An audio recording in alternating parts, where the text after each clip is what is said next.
Azərbaycan Xalq Cümhuriyyətinin iqtisadi siyasətinə aiddir?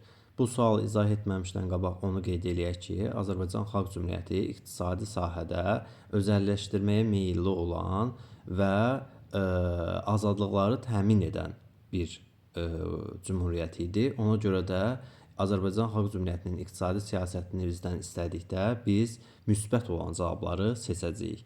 İndi isə baxaq variantlara. Xaricdən gətirilən bir sıra məhsulların gömrük rüsumlarının ləğv edilməsi. Xeyr, bu Azərbaycan Xalq Cümhuriyyətinin tarixində yoxdur və müsbət bir hadisə də deyil. Xarici kapitalın ölkə iqtisadiyyatında iştirakının məhdudlaşdırılması yenə də Azərbaycan Xalq Cümhuriyyətinə aid deyil və müsbət bir halda deyil. Xüsusi mülkiyyətin ləğv edilməsi ilə azad sahibkarlığa şərait yaradılması. Xüsusi mülkiyyətin ləğv edilməsi yox, təşviq edilməsi ilə olmalı idi.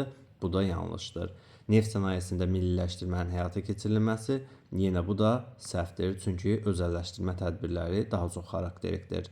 Müxtəlif mülkiyyət formalarının inkişafına bərabər imkanların yaradılması isə Azərbaycan Xalq Cümhuriyyəti üçün xarakterik bir xüsusiyyətdir. Düzgün cavabımız da budur.